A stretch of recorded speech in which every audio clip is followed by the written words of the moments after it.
Pasaron 4 minutitos de las 11, segunda hora de este Rebelde Sin Cauce de viernes. Y bueno, es un gusto seguir recibiendo gente, invitados, invitadas en nuestro estudio. Y ahora toca la ocasión de convocar a los y las integrantes del programa de comunicación pública de las ciencias sociales, esta propuesta que nos hace el Instituto de Estudios Sociohistóricos de nuestra Universidad Nacional de La Pampa, de la Facultad de Ciencias Humanas. Están ya sentadas acá en nuestro estudio Marisa Moroni y Hernán Bacha. Ambos son profesores y licenciados en Historia. Ahora me van a decir bien si son profesores o licenciados. Y son los y las responsables del proyecto de investigación, que tiene un título más que interesante, sobre todo para una parte de nuestra audiencia que seguramente está escuchando en este momento. Mandamos un saludo, porque el título justamente de esta investigación tiene que ver con el proceso de justicia transicional en contexto, políticas estatales, mecanismos legales y demandas sociales. Bien, título de investigación, La Pampa, periodo 83-2010. Vamos a ir desgranando de a poquito, si les parece. Marisa, Hernán, bienvenidos, bienvenidas. ¿De qué se trata el trabajo de ustedes? ¿Cómo están? Hola, buen día y gracias por la invitación nuevamente. En cuanto al proyecto de investigación, ya hace 2 años que está en marcha, este es el segundo año. Viene trabajando un equipo en este proyecto donde al comienzo investigamos cuestiones vinculadas a la reorganización democrática, a la transición a la democracia, cómo se reorganizaban los partidos políticos, es decir, desde una esfera más vinculada a la política y a lo político, que es distinto. Pero a partir del 2023 comenzamos a conectar nuestras investigaciones con el tema de justicia y reparación de derechos. Uh-huh. Y en ese contexto presentamos otro proyecto, un nuevo proyecto, una vez finalizado el anterior, que por supuesto, como todos los proyectos de investigación que se presentan en la universidad y en las distintas facultades, son evaluados por especialistas externos.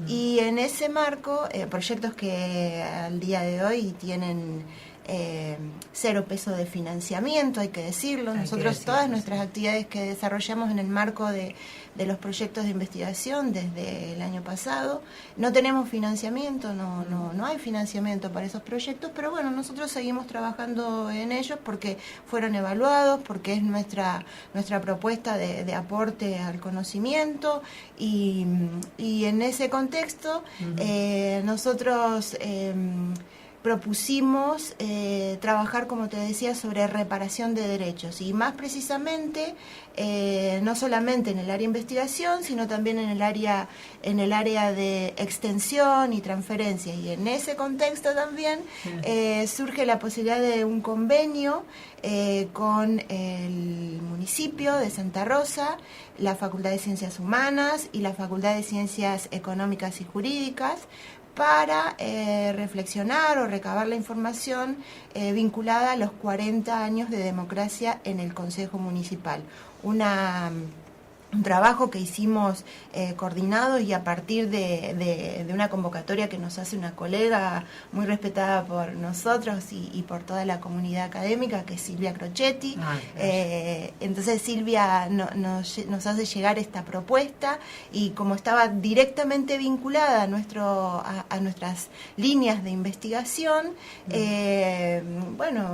rápidamente aceptamos, entusiasmados de poder aportar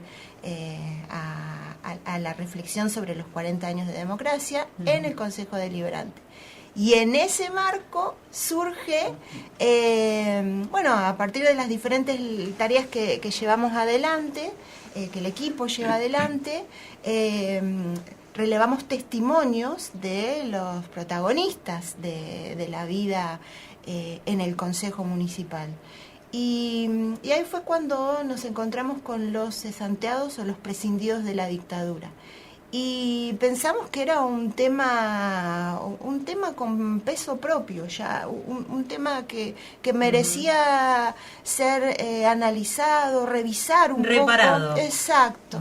Y como se articula con la investigación que nosotros hacemos sobre justicia transicional y reparación de derechos, tomamos a los prescindidos, al tema prescindidos como una causa más de investigación, y a partir de un nuevo convenio específico con el Consejo, que hay que decir que también es ad honorem, es decir, nosotros lo hacemos como parte de nuestras investigaciones, es decir, no es que recibimos algún aporte de algo, esto se hace siempre así, siempre tenemos sí un pasante que sí es rentado, en este caso por la institución o por las instituciones que forman parte del convenio, pero bueno, eso es parte de nuestro trabajo de investigación y extensión en la universidad.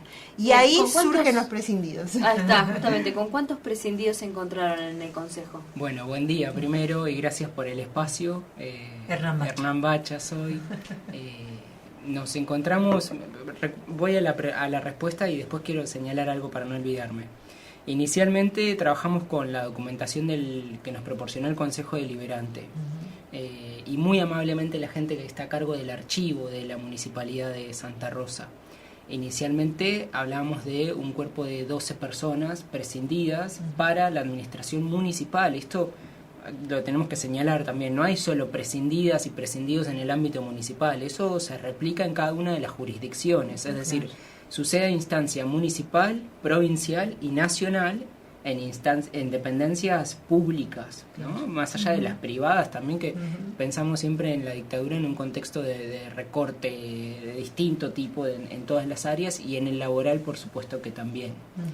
Ese número logramos ampliarlo a partir del trabajo que ya había realizado también la Secretaría de Derechos Humanos de la provincia. Hay un registro existente en el Centro de Documentación Eduardo Duhalde. Ahí agradezco también a la gente que está a cargo y que nos dio el acceso hace un par de años ya. Y logramos ampliar entonces ese número inicial de 12 que constaba en la documentación del 83 hacia 33 o 34 personas. En la municipalidad. Siempre. Solamente en la Municipalidad de Santa Rosa. ¿De alguna área en específica que sea la mayor cantidad de prescindidos? Esa es una de las preguntas que tenemos pendientes para el informe final. Bien. ¿No? Porque sabíamos de la existencia de las personas prescindidas, por supuesto, pero inmediatamente empezaron a surgirnos interrogantes a los que no teníamos una respuesta clara. ¿Cuántos son? Claro. ¿Cuántos eran? Era la primera pregunta. Eso no lo teníamos sellado, y entendemos que tampoco está sellado todavía hoy, a pesar de que tenemos documentación respaldatoria para decir son 34. Entendíamos también que era importante evaluar la presencia de mujeres y de hombres. Y muy importante también, y eso va a ser parte del informe técnico que tiene por objetivo final este convenio, evaluar cuáles fueron las áreas del Estado más afectadas. Pero además de ello, sobre todo nos interesa entender la causal real de esa cesantía. Sí. ¿No? Porque o la profesión en la que trabajaban. Exacto. También es... genéricamente las causas se vinculaban con ese decreto de Iriart, sobre reestructuración administrativa o refuncionalización de la administración pública, que sabemos que era una falacia, porque era un argumento simplemente para perseguir, para anular, para quitar dignidad a una persona que por diferentes motivos al orden autoritario no le convenía que estuviese en su puesto de trabajo, ya sea por su participación en el SOEM, en este caso, en los gremios, ya sea por cualquier otro tipo de participación en el ámbito político, social, es decir, las excusas oficiales eran variadas. ¿Del 76 al 83? Sí. ¿O desde antes también? Nosotros solo nos concentramos en la etapa de la última dictadura, pero eso no quiere decir que no existieron hubieron otros prescindidos o cesanteados o exonerados, como los encontramos en la documentación en las etapas dictatoriales previas. Nuestro objetivo es visibilizar tanto las causas y porque imaginen ustedes el impacto para una persona que fue prescindida, que fue cesanteada de su puesto de trabajo, pero no solo eso, sino también que fue perseguida, que fue detenida, como hubo casos de personas que estuvieron encarceladas sin ninguna razón válida, obviamente. Todos no tenían ninguna causa previa, me refiero a ninguna denuncia, claro, ningún antecedentes paso, penales, ningún paso por la... Exacto. Sí, y imaginen el impacto para sus familias, más allá de para sus personas, la pérdida de trabajo. Para sus familias, Claro, en ese contexto. Ahí, más allá de la cuestión económica, que es de absoluta relevancia, porque todas las personas necesitan con qué sostenerse en el día a día, hay mucho que surgió en las entrevistas que le realizamos, sobre todo a Julio Braille y a Miguel Maldonado, y aprovechamos para agradecerles a ambos. Exacto, sí. Por su tiempo y por haberse abierto a dialogar sobre un tema tan sensible. Lo que surge en las entrevistas es el peso social que tiene y el peso simbólico de esa cesantía, ¿no? Más allá de la afección económica que existió, hay una fuerte carga negativa, social, para esa persona que es prescindida, en el que surge, por ejemplo, en los relatos que nos brindan, la referencia que el que era mi amigo o mi amiga se cruza de vereda para no saludarme después de que fui cesanteada. Hay que hablar en un contexto, ¿no?, de miedo y de persecución, que no era solamente declamativa. Exacto. Digamos, había operativos en la mitad de la noche. Ratificando Sí. la idea específica de que acá en La Pampa pasaban cosas tan o más graves de las que ocurrían en otros contextos provinciales o nacionales enteros. Es decir, esta idea de que, bueno, todos vecinos, acá no pasa nada, todos nos conocemos. No, eso no ocurría acá. Y desde el Estado se prescindía, cesanteaba, exoneraba a trabajadores que sin ninguna razón aparente más que las razones ideológicas. Claro, es decir, claro. y hay que decirlo, desde el Estado fue esto. Y les quería preguntar a los dos, porque lo hablábamos fuera de micrófono, por un lado, ¿a qué le atribuyen que durante tantos años, 40 para ser más exactos, no ha habido estudios sistemáticos de investigación, sobre todo sociohistóricas, de este fenómeno, por un lado, que lo marcaban, y por el otro lado, cómo piensan encarar en la investigación, digamos, el contexto de esos cesanteados y cesanteadas? Es decir, ¿qué pasaba con los compañeros que quedaban trabajando? ¿Qué decían? Ahí son importantes por lo menos 3 cosas, me parece. No sé si vos después agregarás algo, sin dudas. En términos del abordaje de las cesantías, es imposible que lo desprendamos del contexto, ¿no? Y pensaba, y vuelvo siempre acá, es como uno de mis favoritos, pero las preguntas que nos hacemos desde la historia como disciplina, sí o sí están ancladas en el presente. Entonces hay algo de esta reparación simbólica que sin dudas resuena en algunas acciones del último tiempo en términos de medidas que toma el Estado contra trabajadores estatales, contra agencias estatales, ¿no? Cuando se supone que son parte de una misma organización y del mismo pueblo, ¿no? Eso como primera cuestión, porque si no parece que es como que nos topamos con algo en las investigaciones y nos aparece y tiene una relevancia y tiene un sentido que nos parece que, más allá de que pueda ser modesto, la reparación simbólica de los legajos de las personas prescindidas es un paso súper importante.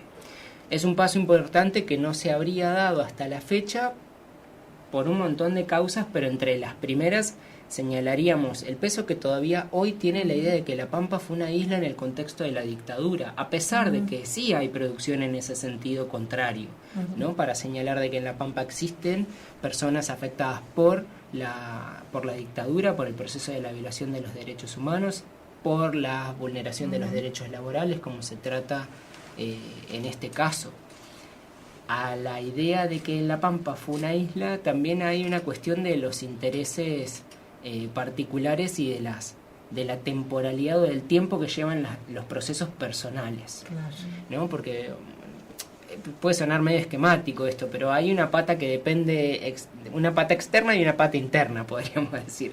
La externa depende de los procesos de reparación judiciales, que hay una organización muy concreta que tienen las personas afectadas por la presidencia política, que están reclamando también que a la fecha que está, sí, su reparación. Pero también hay algo que me parece surgió en las entrevistas también, y es el tiempo personal que lleva poder procesar esa situación y exteriorizarla y comunicarla, y en función de ello presentar un reclamo, ¿no? Entonces, los mismos entrevistados nos contaban: nosotros sabemos de la existencia de que esta persona fue prescindida, pero nunca quiso hablar del tema, ¿no? O no pudo aportar. Hubieron otras personas que sí lo hacen todavía a la fecha y que llevan ese reclamo adelante y le ponen, además de la cara, el cuerpo y la constancia, pero hay otras tantas que no. Y eso yo creo que debemos tenerlo en cuenta para empezar a pensar por qué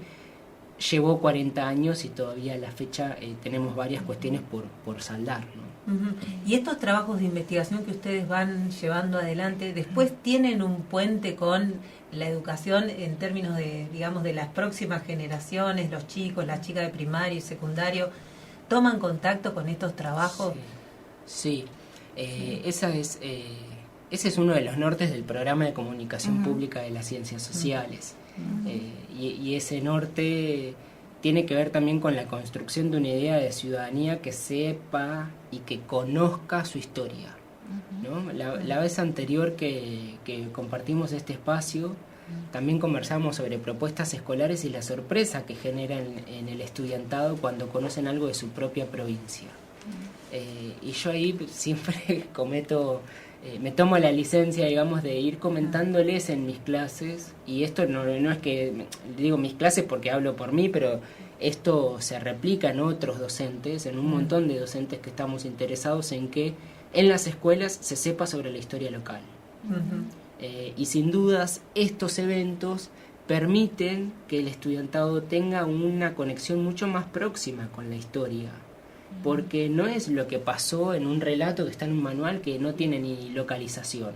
Lo que estamos diciendo es: esto sucedió acá, esto pasó en el edificio que está ahí en la avenida San Martín, ¿no? Esto le pasó a este conjunto de personas, muchas de las cuales todavía están viviendo entre nosotros, ¿no? Que además y son vecinos y que atravesaron esta situación, es decir, nuestro humilde aporte desde nuestro trabajo sistemático, con una metodología específica, de relevar todos los legajos, es decir, y ahí tenemos que destacar, como decía Hernán, la colaboración del municipio, la colaboración de Alfredo García. Alfredo García es nuestro nexo en el municipio, Valeria Otero también, donde y todo el personal vinculado con el archivo, donde nos facilitan el acceso a los legajos, porque como saben, los legajos son contienen información súper sensible que no está habilitada a todo el mundo.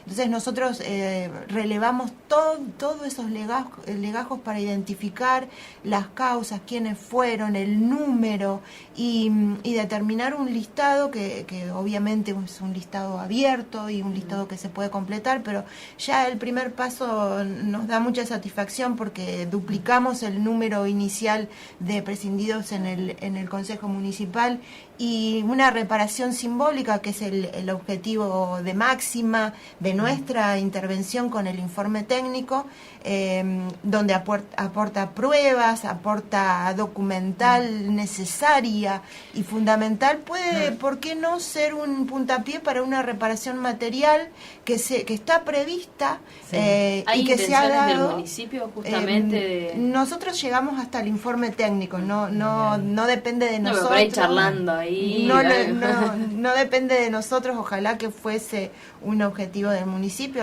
Nuestro trabajo es realizar un relevamiento y el informe técnico, y como les decía, ¿por qué no esta documental que relevamos?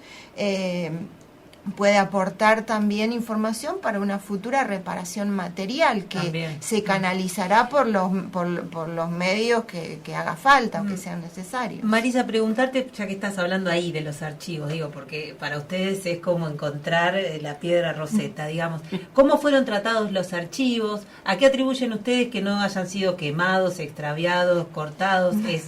Honestamente, no claro, ideas. porque perdidos, yo tengo, entre comillas. y por lo menos yo tengo indicios de que los archivos en la provincia sí fueron quemados. Por eso, digamos, ¿a qué atribuyen ustedes esa conservación de parte específica del municipio y a la gente que ha trabajado en el archivo?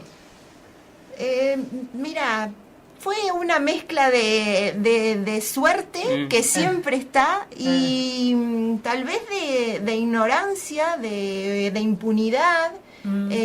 Sobre lo que estaba ocurriendo y en ese momento piensen ustedes a quién la administración pública siempre en algunas áreas es muy cuidadosa con la documentación y específicamente con el tema legajos y tal vez nunca se imaginaron que esto iba a ser motivo de una reparación de derechos. Claro. Que esa afección a los trabajadores municipales en algún momento iba a ser revisada. Piensen ustedes que esto también tiene que ver con una política de archivos y con una socialización de la importancia de algunos archivos que resguardan datos sensibles o por qué no, que forman parte de la memoria colectiva de nuestra provincia en este caso. Claro.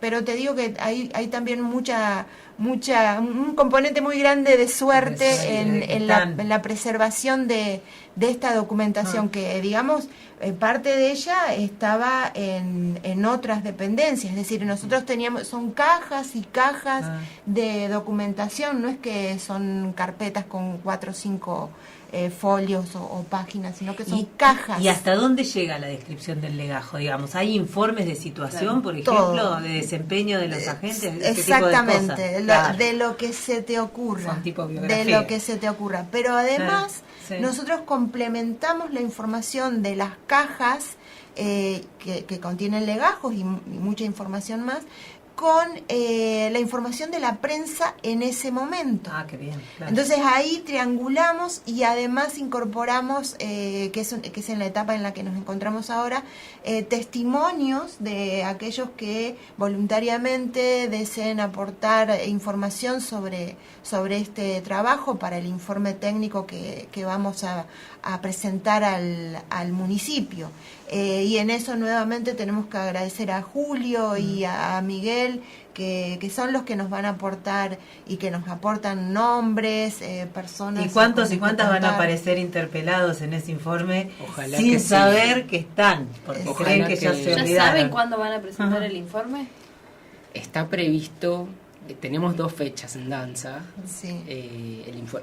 La parte de recolección de la información ya está cerrada, por suerte. Sí.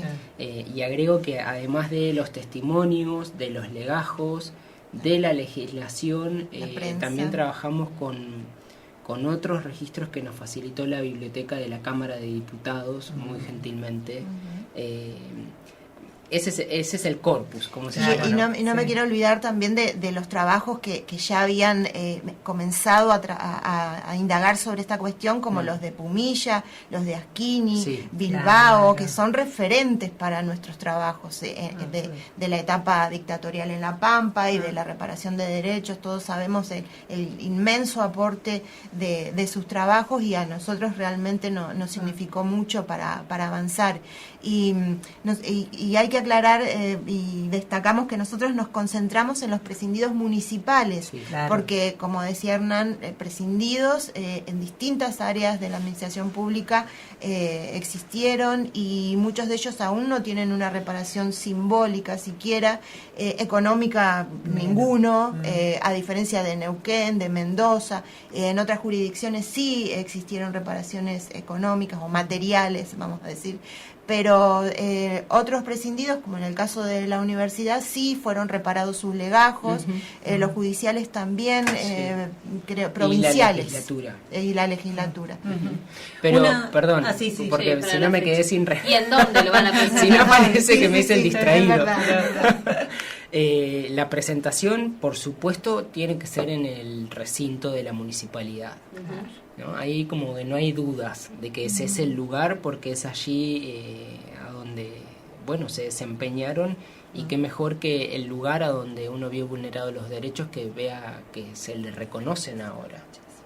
Y las fechas son 2 las posibles, depende de cómo logremos avanzar en el procesamiento de la información y cuánto más encontremos. Nosotros, por supuesto, que para la realización del convenio, pensando en un informe técnico, ya tenemos una suerte de indicadores a destacar para la confección del informe, ¿no? Esto que mencionábamos, bueno, edades, géneros, áreas del Estado, fechas, antecedentes políticos, partidarios, sindicales, entre otros aspectos.